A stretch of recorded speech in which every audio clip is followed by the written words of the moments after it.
अस्सलाम वालेकुम। आज फिर उसी सानहे पे बात करेंगे जिसने पूरी दुनिया में पाकिस्तान की बदनामी कर दी है। बदनामी हुई या तो हमारे बड़े बड़े जो लोग हैं, ओहदेदारान हैं, निगरान वजीर आजम हैं, और आज सुप्रीम कोर्ट के जो हमारे चीफ जस्टिस बनेंगे काजी साहब, वो भी जड़ा वाले तशरीफ ले गए। तो इसमें मेरे साथ हैं सरदार खिजर महमूद साहब। उनके पास मैं चलूंगा और पता करेंगे। सबसे पहले तो हम नाज़रीन ये कहते हैं कि किसी की जुर्रत नहीं कि जो अल्लाह और अल्लाह के रसूल की हयानत करे और उसके मानने वालों की भी हयानत करे, या उसके सहाबा की भी। ये हम इसके ऊपर काफ़ी दफ़ा बात कर चुके हैं कि अल्लाह खुद बदला लेता है इस बात का, जो अल्लाह और अल्लाह के रसूल को तकलीफ पहुंचाते हैं। तो बात अब हो रही है, जब इस तरह की बात हो जाए तो फिर किस तरह उसका सद्देबाब क्या है। बहुत सारे लोग बैठे हैं, इसका क्या बनेगा। मैं चलूँगा सरदार साहब के पास, जो इंसानी हकूक़ कमीशन के मेंबर भी हैं, जानते हैं कि पाकिस्तान में कहाँ कहाँ ज़्यादतियाँ होती हैं। जी अस्सलाम वालेकुम। जी वालेकुम सलाम रहमतुल्लाहि व बरकातहू। आप एक वकील भी हैं। आज एक बहुत बड़े जज जो सुप्रीम कोर्ट के बनेंगे चीफ जस्टिस, वो भी गए हैं। कल निगरान वजीर आजम ने भी इंग्लिश में खिताब किया है कि कहते हैं कि बार बार यही लफ्ज़ होता है कि हमारे मुआशरे में इसकी गुंजाइश नहीं इंतहा पसंदी की। कुछ कहना चाहेंगे, बताना चाहेंगे जी? जी मेरे ख्याल में इस सारे जो साने के बाद जो एक बड़ी पॉजिटिव डेवलपमेंट जो आज नजर आई है मुझे, आपने वज़ीर आज़म साहब की तकरीर की बात की है। वो निगरान वज़ीर आज़म के हैं, उनके पास कितने इख्तियारात हैं या वो इस्टेब्लिशमेंट के कितने पसंदीदा होंगे, उस पर तो बात अगर बाद में कहें तो कर लेंगे। लेकिन आज की जो बड़ी बेहतरीन डेवलपमेंट वो ये है कि फायज इसा साहब का अपनी अहलिया के साथ जाना और तमाम मामलात को देखना। और आपको याद होगा कि यही जस्टिस फायज इसा साहब हैं, बड़े कद्दावर शख्सियत और सेकुलर माइंड की, और इस मामले में बड़ी बेहतरीन की लैंडमार्क जजमेंट मौजूद हैं। बल्कि अगर कहें कि सुप्रीम कोर्ट के 17 जजेस में से ये अगर कोई ठंडों का झोंका थे तो यही थे। बहुत सारे लोग नाकद अपनी जगह हो सकते हैं, लेकिन क्योंकि हम जिनको जाते जानते हैं और देख लें कि ये बंदा आज छुट्टी वाले दिन उसको सैटरडे था, तो छुट्टी वाले दिन बीवी को साथ लेके, और बीवी इनकी देख रहे हैं कि वो किस हालत में है और किस तरह वो चल रही हैं। लेकिन इसके बावजूद आपने देखा, और बड़ी खास बात यह है कि इनके साथ जो जर्नलिस्ट जो साथ किए हुए हैं, वो भी सारे बड़े मुनासिब और बड़े एक ठीक बोलने वाले जुर्रत वाले लोग थे। बाकी तो जो भी मामलात थे, जिस तरह ये मामलात हुआ तो तार अशरफी साहब आए, उन्होंने प्रेस कॉन्फ्रेंस की, तो उनका एक तरीकाकार होता है कि वो जब कहीं आग जल रही होती है तो वो फिर वापस आ जाते हैं, फिर वो खुद अपने आप को खुद साख्ता तर्जमान बनाते हैं, वो खुद का बनाते हैं, वज़ीर आज़म का बनाते हैं बना के। लेकिन वो गूगलों से मट्टी झाड़ने का काम ही होता है। और आईजी साहब जिस तरह की बातें कर रहे थे, मैं उनसे भी कभी किसी का भी मुतमिन इसलिए नहीं था कि वो उन्हीं की तारीफें कर रहे जो आग लगा रहे थे, और उन्हीं से वो कह रहे थे उन्होंने अमन कायम किया। अगर उन्होंने अमन कायम किया, 1,30,000 आपके पास पुलिस थी, तो उन्होंने क्या किया। और उसके बाद एफ आई आर काटी गई, एफ आई आर जो नजरों से गुजरी है, मेरे इंतहाई कमजोर एफ आई आर है, और मैं उसको देखकर मुझे लगता था कि अगले 15 से 20 दिन के अंदर जो है ये सारा किस्सा जो ठप दिया जाएगा और दुनिया को सब अच्छा की एक रिपोर्ट दे दी जाएगी, क्योंकि अब इस पे प्रेशर बहुत ज्यादा है, मामलात बहुत बिगड़े हुए हैं। तो वो उसको बट्टी डालने की कोशिश की। लेकिन जो आज की जो डेवलपमेंट है जैसे फायजा वाली, वो इस सेंस में कि देखें, एक धरना हुआ था फैजाबाद में बहुत पहले, जिसमें पुलिस वालों को आंखें निकाली गई थी और बहुत सारी मार कुटाई भी हुई थी। उस पे एक जस्टिस फायज साहब की एक बड़ी मुनासिब जजमेंट मौजूद है, जिसपे कोई अपील नहीं हुई है, कोई रिव्यू नहीं हुआ। तो मेरे ख्याल में आज जाने के बाद हम इस बात की उम्मीद करते हैं कि जस्टिस फायज साहब अपनी जो जजमेंट जो है उस पर इम्प्लीमेंट करवाएंगे और बिल्कुल उसके रूह के मुताबिक करवाएंगे। और दूसरा मेरा जाती ख्याल ये है कि जो जैसे हमने जिक्र किया, और इंसानी हकूक की जितनी तंजीमें, अभी आपने देखा होगा सदक हुसैन जिलानी साहब को अमेरिका गया और उन्होंने बड़ा वहां पे उनको अप्रिशिएट भी किया, उनको वहां से उनको प्राइज भी दिए उन्होंने। तो देखा होगा आपने, अवार्ड से उन्होंने नवाजा उनको। तो बाकी ये है कि मेरे ख्याल में 2014 वाली जो है, जो सदक हुसैन जिलानी की जो अकलीतों के बारे में पेशावर वाले वहां, तब भी उस वक्त भी हमारे मसीह भाई जो है ये जुल्म का शिकार हुए थे, और 85 लोग जो है वो शहीद कर दिए गए थे, कत्ल कर दिए गए थे। तो वो उस पर उन्होंने सो प्रोटेक्शन लिया था, और बड़ी लैंडमार्क जजमेंट है। अगर इन दो कामों पे अमल हो जाए तो यकीन करें कि मुल्क के अंदर जो अकलीतें हैं, कमजोर तबके हैं, जो मजहबी इख्तलाफात वाले लोग हैं, जिन पे सारे चढ़ दौड़ते हैं, उनको कम अज कम रिलीफ मिल जाएगा और वो सुकून की सांस ले सकेंगे। और मेरा जाती ख्याल ये है कि जो उनके साथ गए हुए हैं, जो इंसानी हकूक की तंजीमें हैं, HRCP है, कुछ दोस्तों से बात हुई है, हमने उनको भी कहा है कि अगर आपकी मुलाकात होती है तो आप उनको कहें कि आप हमें कुछ ना करके दें। ये आइन की बड़ी बातें हैं। कल हमारे एक जानने वाले मोहम्मद मुर्तजा सोलंकी साहब वजीर इंफॉर्मेशन बने वो, तो उनसे भी हम उम्मीद ये रखते हैं कि उनके दौर में कुछ बातें जो है वो खुल के खरी खरी बातें, सीधी सच्ची बातें आवाम के सामने आएंगी। लेकिन ये है कि जस्टिस फायज साहब से कौम जो है वो बड़े सालों के बाद एक उम्मीद लगा के बैठी हुई है, और उम्मीद करते हैं कि वो कोई आसान नहीं करेंगे। वो जो अपने फैसले किए हुए हैं, सुप्रीम कोर्ट के अपने फैसले किए हुए हैं, उनकी रूह के मुताबिक उन पर इम्प्लीमेंट करवाएंगे, और जो कमजोर तबके हैं उनको एक रिलीफ मिलेगा। नॉर्मल तो ये गवर्नमेंट के या इंतजामिया के काम है, जजेस को फिर बीच में आना पड़ता है। अगर हमारी हुकूमत, हमारे हुक्मरान, बल्कि हमारे अवाम और उलमा ऐसे इकदाम होने ही ना दें जिसकी वजह से ऐसे सानिहात होते हैं, तो फिर जजेस को भी देना पड़ता है। तो थोड़ी सी नाजरीन के लिए जो 2014 की जजमेंट और जो काजी फायज ईसा साहब ने फैजाबाद धरने के बारे में बताया था, थोड़ी सी बता दीजिएगा नाजरीन के। देखिए, जो सदर हुसैन जिलानी साहब वाली जजमेंट है 2014 की, उसमें उन्होंने कहा था कि एक कमीशन बनाया जाए कि जहां भी किसी भी अकलियत के मामले में जहां अगर कहीं जलाओ गिरा होता तो वो वहां पे एक क्विक रिस्पांस फोर्स बनाई जाए और एक कमीशन के तहत अंडर वो काम करे। कमीशन जब बाद में नहीं बना तो फिर उन्होंने उस पर हुक्म दिया, बाद में हुक्म आया था कि सुप्रीम कोर्ट के अंदर एक कमरा खाली करके वहां ऑफिस बना के, तो शोएब सडल जो कराची के कमिश्नर रहे, उसके आईजी रहे हुए हैं, उनको आज बड़े अच्छे जज हैं, और डॉक्टर शोएब सडल जिनका अभी निगरान हुकूमत में के नाम चल रहा था कि शायद वजीर बशीर होंगे, लेकिन वो शायद नहीं माने।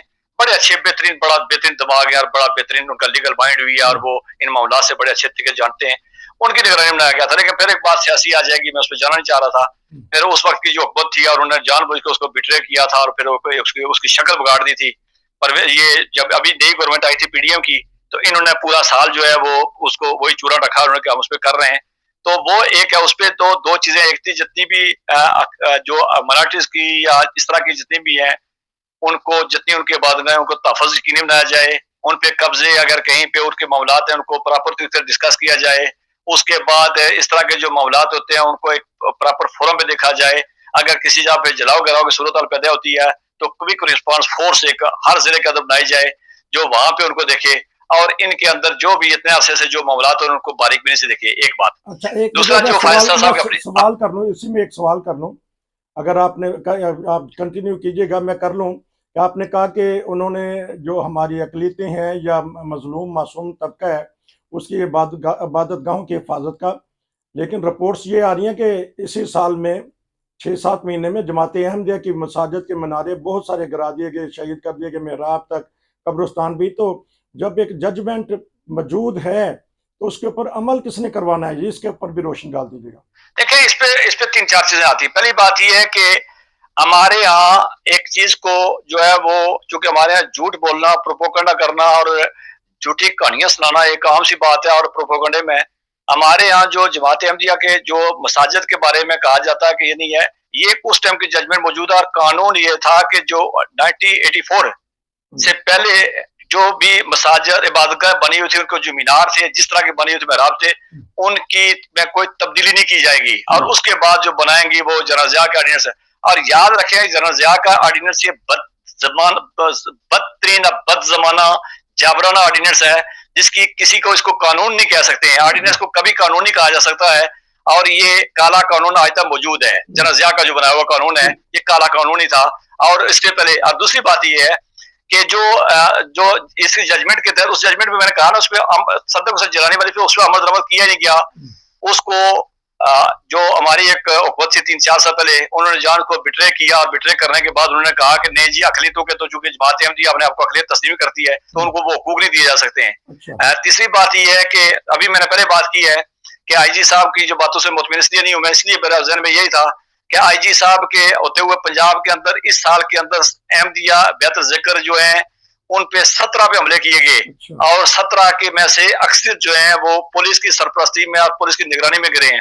तो यही पुलिस चीज की निगरानी में सब कुछ हो रहा था, आप उस पुलिस से क्या उम्मीद रखेंगे? और वो आईजी साहब क्या उनको नहीं मालूम था, और जो वहां के जो इंतजामिया थी क्या उनको नहीं मालूम था कि क्या हो रहा है? इस कानून का सबको मालूम है कि कानून ये है कि 84 से पहले, और उनमें से बात वो भी हैं जो 100 साल पुरानी है। इसीलिए मैंने कहा कि आईजी साहब से हमें कोई उम्मीद नहीं है, या वहां इदारों से नहीं है। जहां तक तल्लक है, बिल्कुल बात सही है आपकी कि होता तो ये है कि वहां पे मुल्क के अंदर जो इंतजामिया होती है, इदारे होते हैं, उनका काम लोगों का तहफ़्फ़ुज़ होता है। रियासत की सबसे बड़ी जिम्मेदारी होती है कि वो लोगों के जान माल अमाल उनके जो अमवाल और उनके जो बाकी जितनी प्रॉपर्टी है उनकी हिफाजत की जाती है। लेकिन आपने देखा कि पुलिस वहां खड़ी तमाशा देखती रही है। यहाँ 17 इबादतगाहों को आपको मालूम है। और बदकिस्मती से मैं बताऊं, बदकिस्मती से जिस दिन कराची में अहमदी इबादतगाह पे हमला किया गया दिन दहाड़े, तो दूसरे दिन खड़े होके तैयब रहमान जो मौलाना फजल रहमान सके भाई हैं, सेनेटर हैं, उन्होंने खड़े होके सेनेट के अंदर जो है वो शाबाश दिया उनको, सेनेट चेयरमैन सेनेट की मौजूदगी में, कि उन्होंने शाबाश दिया कि उन्होंने बहुत अच्छा काम किया है। ये अलग बात है कि उसके दूसरे दिन ही एक और मस्जिद जो है वो दहशतगर्दों ने उसमें खैबर पख्तूनख्वा में बम धमाके से उड़ा दी है। तो उसके बाद जब आपकी असेंबली इस तरह के काम करेंगे, असेंबली में इस तरह के लोग बैठे होंगे, तो फिर आप उनसे क्या उम्मीद रखेंगे। जहां तक फायज साहब की मैंने बात दोबारा की कि ये उनकी अपनी जजमेंट की हुई है, सुप्रीम कोर्ट की जिम्मेदारी बनती है कि वो जो फैसला करे उस फैसले पे वो अमल दरामद करे। अब आपका सवाल ये था कि जो फायज साहब का कहा था, फायज साहब का ये था कि उस धरने में जो जमात मुलवस थी, तो उस जमात का उन्होंने कहा था कि जमात इतनी पुरशद्दत कार्रवाइयों में मुलवस है, इसकी ज़हनी तरबियत कोई नहीं है, ये सियासी बैकग्राउंड कोई नहीं है, ये सियासी जहन कोई नहीं है, ये इंतशार वाले लोग हैं, ये फितने फसाद वाले लोग हैं। आपको याद होगा कि बाद में उसी जमात को कलादम करार दिया गया था और कहा गया था कि मुल्क दुश्मन है, इस्लाम दुश्मन है, अमन दुश्मन है, ये दूसरे मुल्कों की फंडेड जमात है और जत्थे हैं। लेकिन फिर भी उन्होंने जोर ताकत फिर उसी को उन्होंने अपने उस कलादमी को किसी अदालत ने नहीं की, किसी इदारे ने नहीं की, किसी दलील पे नहीं हुई, बल्कि उन्होंने बजोर ताकत जो है इस्टेब्लिशमेंट की को जरमार बना के उन्होंने अपने आप को करवाया था। तो इस जमात के बारे में कहा गया फायदा ने कि इसकी रजिस्ट्रेशन कैंसिल की जाए, लेकिन वो रजिस्ट्रेशन कैंसिल नहीं हुई। और वो कालादमी भी जो उसकी कार करा दिया उसको दौरान उसने तो कश्मीर के अंदर बलदियाती इलेक्शन लड़े, कश्मीर के अंदर असेंबली के उसके जो असेंबली के इलेक्शन वो लड़े, उसके बाद पंजाब के अंदर पाकिस्तान के अंदर तमाम जिमनी इलेक्शन लड़े, तमाम लड़े। तो वो मेरे फारी शोमेट थी, वो जो कालादमी थी वो भी किसी काम की नहीं थी। लेकिन बहरहाल हम उम्मीद रखते हैं कि फायद साहब को आज अगर ये आज वो गए हैं वहां पे, बड़ा काम है, तो हम उम्मीद रखते हैं कि इनकी अगर अशो इसी सूरत में हो सकती है, अकलीतों की या मजहबी इख्तलाफात वाले लोगों की बात, जो कि सब जो है वो उनके लिए वो ब्लीड कर रहे हैं, तो उनके लिए अशक ये हो सकती है कि जो अदालतों के अपने फैसले मौजूद हैं, वो इबादतगाहों का हो, वो इबादतगाह को तहफ़्फ़ुज़ का हो, वो अकलियतों के लिए सर्वाइवल का हो, उनकी अमवाल माल उनकी जायदाद की जो है वो उसका हो, या उन पे जो कब्जे किए जा रहे हैं और उनके घरों को जलाया जा रहा है, इबादतगाहों को जलाया, उस पे जो जजमेंट, दोनों जजमेंट बड़ी लैंडमार्क जजमेंट मौजूद है, तो मेरा ख्याल में उन पे अमल दरामद होगा। अच्छा, अभी आपने कहा कि काजी साहब ने कहा कि ये दहशत गर्दी के ज़िमन में आते हैं, ये जमात तहरीक लब्बैक वाले। अब तो कल उन्होंने फिर हमारे वज़ीर आज़म ने इंग्लिश में खिताब कर दिया कि हमने इनको अलग कर दिया है, नाम तो इनको नहीं लिया, लेकिन ये तो बरमला अजहार करते हैं, दावा करते हैं कि हाँ हमारा ही ये काम है। और कल भी उनके जो बड़े बड़े खतीब थे उन्होंने कहा कि ऐसा काम फिर कोई करेगा फिर हम जवाब देंगे। तो हमारे वज़ीर आज़म तो कहते हैं कि हमने अलग कर दिया इनको अपने से। देखिए, मैं वज़ीर आज़म साहब अभी नहीं उन पे कोई बात करना, इसलिए दूसरा ये है कि वो हम भी निगरान है, लेकिन ये है कि वो कहा कहते हैं भीख भी मांगना टीढ़ी छुपाना, तो दो चीजें होती नहीं है। अगर उनको इतनी जरूरत थी वो नाम ले लेते, किसको नहीं मालूम है कि वहाँ सारे कौन मुलव्वस था, किसने किया, सारा सबको मालूम है। अगर वहाँ की जो जिनके घरों को आग लगाई गई है उन सबको मालूम है। तो उसके बाद सोशल मीडिया पे देख लें, कल की अगर आपने साद रिजवी की तकरीर सुनी हो, तो उसने कहा जी कि अगर हम निकलते तो वो धमकी दे रहा है कि कराची से लेके पेशावर था, पेशावर से लेके कोयटे से लेके तोरखम तक सारी चर्च जला देते। तो वो एक धमकी जो 21 जुलाई शायद उसकी उसकी उसकी अभी तशनीगी है, वो कह रहा जी हम निकलते तो करते। तो सबको मालूम है कौन निकला था, किसने क्या किया था, और ये ट्रैक रिकॉर्ड किसका है। और वो जो 17 इबादतगाह है उन पे हमले हुए, उसमें कौन नहीं था, और वो ये इसलिए कर रहे थे कि किसी दिन जड़े कि किसी जगह रिटालिएशन आएगी, किसी जगह रोका जाएगा, तो हम जो है वो काम कर रहे हैं। और अब हुकूमत मान रही है, पंजाब हुकूमत मान रही है, वफाकी हुकूमत मान रही है कि एक बहुत बड़ा लंबा काम करने की साजिश थी, मुल्क को खाना जंगी की तरफ धकेलने की कोशिश थी। तो मेरे मुल्क को पता है कि मुनज़्ज़म साजिश थी, तो साजिश के जितने भी जो पस पर्दा लोग हैं उनको सामने लाया जाए, उनको करार वाक़या सजा दी जाए। लेकिन मेरे ख्याल में जो FIR है वो कमजोर FIR है। अगर चीफ जस्टिस फायज़ साहब गए तो उस FIR पे भी देखना पड़ेगा उनको, और उनको कम अज कम ये है कि ये जितने लोग भी हैं इनके क्या किरदार तक पहुंचाने में उनको अपना अमली किरदार अदा करना पड़ेगा। क्योंकि आज से 1 महीने बाद, ठीक 1 महीने बाद जो फायज़ साहब वो सुप्रीम कोर्ट के चीफ जस्टिस बन जाएंगे और उनकी जिम्मेदारी डबल हो जाएगी। और मेरे ख्याल में आज का जो उनका था तो ये उसी से और बड़ा एक हमें अप्रिशिएट करते हैं उसको। बाकी जहां तक रहा इस सारे केस का, देखिए बात ये है, एक सवाल कर लूं मैं, उसमें फिर आप जवाब दे दीजिएगा। अभी आपने कहा कि वजीर आजम साहब ने नाम नहीं लिया, लेकिन हमारे जो बाज ऐसे एंकर पर्सन है उन्होंने नाम लिए हैं, और बल्कि जो हिना जलानी साहिबा हैं उन्होंने तहरीक लब्बैक का नाम लेकर ये भी कह दिया कि अहमदियों को धमकी दी जाती है, डेट दी जाती है, अल्टीमेटम दिया जाता है कि इबादत गांव के रुख बदल लें, मीनारों को गिरा दें। तो उन्होंने तो नाम ले दिया, तो आप जुर्रतमंदी कुछ ना कुछ तो किसी ना किसी में है। तो देखिए, मैं आपका सवाल था वज़ीर आज़म ने जरूरत नहीं की, तो बाकी ने जरूरत वाली की बात मैंने की कि हिना जिलानी का किसको नहीं मालूम है कि अभी रिसेंटली 10-12 के लिए जो एमडिया बेहतर जिक्र है जिलम में, उसके लिए लबैक वाले पोस्टर, बैनर और वो पहला फ्लैक्स उन्होंने जारी किए हुए थे, उन्होंने खुलम खुला धमकी दी हुई थी। और वहां के जो पुलिस अफसर थे, इंचार्ज थे वहां पे, आरपीओ जो थे, उनके बारे में खदशात ये थे कि वो इनके साथ मिले हुए हैं। उसके बाद मुझे बताएं कि फैसलाबाद की पुलिस का किरदार क्या हुआ। अरे अभी आपको पता होगा 2 महीने पहले इसी जनावाला के अंदर एक एमडी के खिलाफ जो है पोस्टर बैनर लगाए थे, तो पुलिस वालों ने एक बच्चे के खिलाफ एफआईआर दिया और उसको लबैक का एक अमीर उसको कह रहा था, सचो को कह रहा था कि तुम्हारी करतूत क्या, तुम्हारी हिम्मत, तुम्हारी जुर्रत कैसे हुई है और तुम्हारी औकात क्या कि मैं तुमसे बात करूं। तो इनके दरमियान और उसके बाद किसको नहीं मालूम है कि वो सारा मामला हुआ क्या है। और वहां पे जनावाला में अभी फायसा गया, उसमें इन्होंने कैंप लगाया हुआ था, उससे पहले ये आग लगाने से पहले कैंप लगा हुआ था, और ये सबको मालूम है। बात ये है कि हिना जिलानी इंसानी हकूक की तंजीम के एचआरसीबी की वो चेयरमैन है या जो भी ओहदेदार हैं, चूंकि ये सकी बहन है हमारी, जो को चेयरमैन थी उनकी क्या नाम है, आसमा जिलानी होगी या आसमा साहिबा, तो उनकी सकी बहन है और बड़ी बाजूरत, बड़ी बहादुर है, दोनों बहनें, खुदा उनको इनको सेहत दे, तो उनको तो जवार रहमत उजागरी करे मत करे। तो दोनों को जो है ना बड़ी बहादुर, बड़ी कदावर और बड़ी सच बोलने वाली ये खवातीन थी, खवातीन ये हैं। तो मसला ये है कि उन्होंने किया, लेकिन बाकी क्यों नहीं, वज़ीर आज़म ने क्यों नहीं किया? वो जो आईजी जो किसी तनख्वाह लेते हैं, जिनके पास 1,30,000 फोर्स है, उन्होंने क्यों नाम लिया? किसको नहीं मालूम है? क्या जो ईसाई कम्युनिटी उनको नहीं मालूम है? क्या इंसानी हकूक की तंजीमों को नहीं मालूम है? क्या एंकर पर्सन को नहीं मालूम है?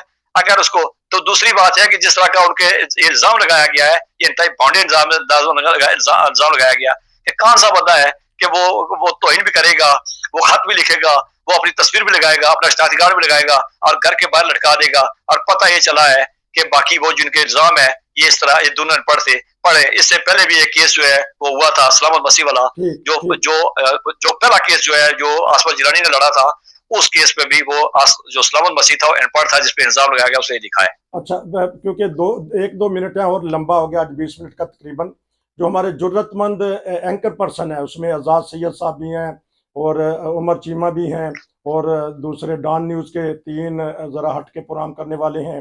तो इनके बारे में बताइएगा कि ये क्यों बोल पड़ते हैं, माशाल्लाह बड़ी जरूरतमंद का इजहार करते हैं, और साथ उन्होंने तो ये भी कह दिया कि ये जाती रंजिश की वजह से फिर मजहबी मुकदमा बन जाता है। ये थोड़ी सी 2 मिनट का इसमें डाल दीजिएगा। देखिए, उन्होंने बात की है, उन्होंने दोनों फैक्चुअली बातें की हैं। जो उन्होंने कल जिला फैक्ट्री वाली बात की है, ये बात बिल्कुल सही है कि उसके सामने एक जो है वो बड़ी मशहूर एक वहाँ पे हाउस सोसाइटी है, और वो मालिक जो है वो उनको कह रहा था कि जगह दीजिए, 37 एकड़ जगह थी वहाँ पे, और जिस तरह इस फैक्ट्री को आग लगाई गई थी उसमें 12 करोड़ का माल, उसमें 12 से 14 करोड़ का माल तैयार पड़ा हुआ था, तो उसको आग लगाई गई थी।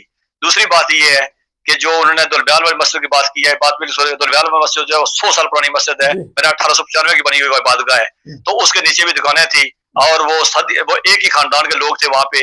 आपको मालूम होगा ये जो दुलब्याल है, 5 जनरल इसके जो है सैकड़ों कर्नल, दर्जनों ब्रिगेडियर और शायद गिनती से बाहर जो है वो दूसरे आला अफसर भी मौजूद थे वहां पे। तो बहरहाल इस इलाके के हैं। आपको याद होगा कि कायदे आज़म को पहला जो है गार्ड ऑफ ऑनर पेश करने वाला जनरल नजीर जो है वो भी दुलब्याल का था। लेकिन ये है कि ये सारे मामला जब हुए तो उसके बाद ये इस पे बात, चूंकि ये लोकल एरिया भी है इसके, आजाद सैयद जिलम के रहने वाले हैं। आजाद सैयद को अभी भी पता था ये जब जिलम वाला हो रहा था, या अभी जो काला गुजरा में वो जो हमला किया गया था उस पे इबादतगाह पे, ये सारी बातें तो जरूरत करते हैं। जहां तक तलक वसुतुल्लाह बीबीसी में रहे, एक इंटरनेशनल कलीबार के आदमी है और उनको बेहतर मालूम है। उसके बाद नसार खोड़ो एक जरूरत वाला आदमी है, साफी है। उसके बाद उमर चीमा, चूंकि उमर चीमा ने खुद अपने तकलीफें बर्दाश्त की हुई है। आपको याद होगा उमर जना को कुछ नामालूम अफराद ने मार के फेंक दिया था और उनके साथ में, तो ये सारी चीजें हैं, ठीक है। और इन्होंने सच की, इन्होंने कीमतें बहुत अदा की हुई हैं। सच बोलते हैं, हमारी दुआ है खुदा इनको सच बोलने की और इनको बोलने की हिम्मत देता रहे और इनको सेहत सलामती खुदा अता करे। इसी पे नाज़रीन हम प्रोग्राम ख़त्म करते हैं। तो कल देखिएगा, ये अगर प्रोग्राम देखना हो तो इसमें उन्होंने तो मस्जिद का नाम ले लिया, तो बाद में उनको एहसास हुआ कि नहीं, मस्जिद नहीं कहना, फिर उन्होंने इबादतगाह के ही अहम दिया।